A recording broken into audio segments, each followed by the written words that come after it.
Well, sa mga boss, may tinatroubleshoot nga pala tayo rito na Click 150. Bale, ito sa digital panel, mga boss, hindi gumagana yung speedometer sensor niya.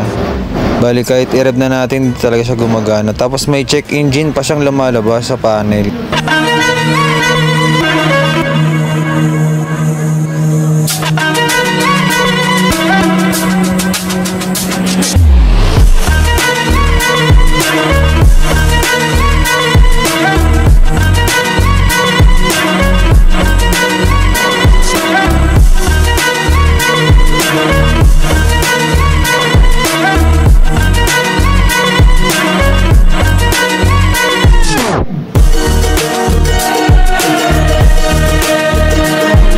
At dito nga pala mga boss, dito tayo magdi-delete ng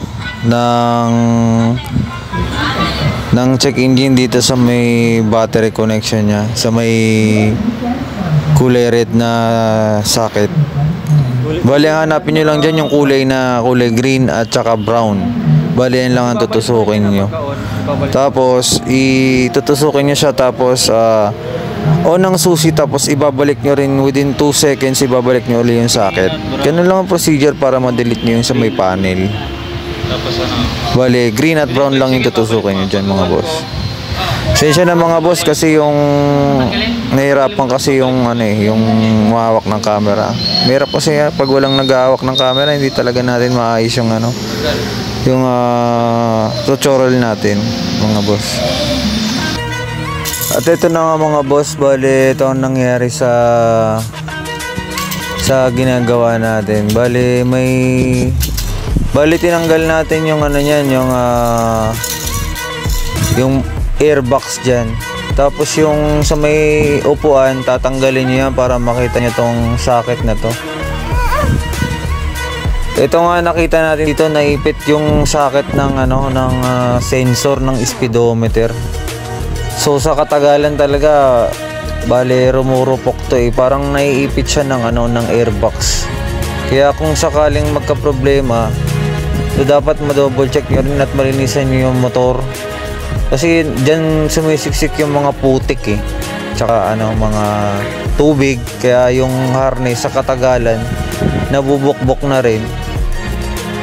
Kaya possible dito lang talaga nagkakaproblema yung motor. Bali nga pala, 3 wire nga pala to mga boss. Positive, negative, at saka yung isa dyan ay yung sensor mismo. Yung signal siya na papunta sa ECU. Bali 3 wire yan. Ang gagawin nyo dyan, idudugtong nyo mga boss. Ayan, dyan tayo mga boss. So, tatanggalin nyo yung dyan, yung sa may throttle body, yung airbox upuan. Yan ang mga tatanggalin nyo mga boss.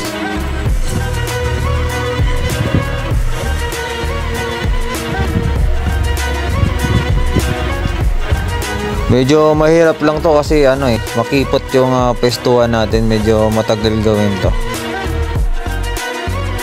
At ito nga pala mga boss yung drum natin ng speed sensor. Bale, nandito kung paano gumagana yung speed sensor papuntang ECM. Bale, makikita nyo rito sa connector na number 1 at saka number 2. Bale, yung sa connector ng sensor, ito yung sa may gulong. Tapos ito naman yung connector ng mismong ECM. Bale, yan yung mga boss. May kulay yan na kulay black, white. Sa number 1 connector to black, white, pink, green at saka green, black. Tapos sa kabila naman sa connector number 2, may green, black at saka pink, green. Tapos ito na yung mga sensor ng mga boss yung black and white, pink, green, green, black. Yan yung mismong wire niya. So kung ano yung maputol dyan sa tatlo na yan, talagang mawawala na ng connection yung papunta natin sa digital panel. Kasi ito nakadirekta na to sa papunta si black, white. Tapos yung PG, ito yung signal naman papuntang ECM.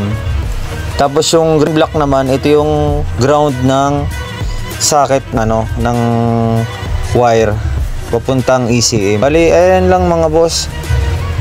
Bari, sundan nyo lang yung diagram na to at matututunan nyo kung paano gumagana yung sensor.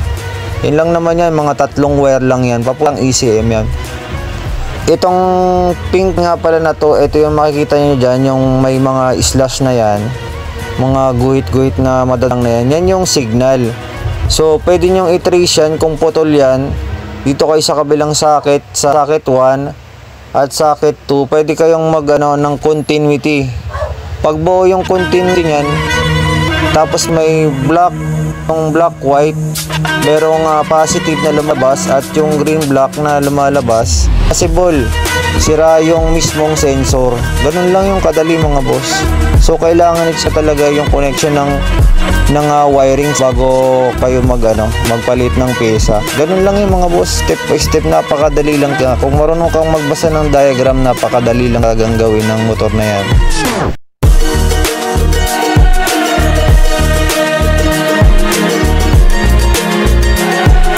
At ito na nga, ikakabit na lang natin yung mga wire na yan para maging okay na yung motor ni boss.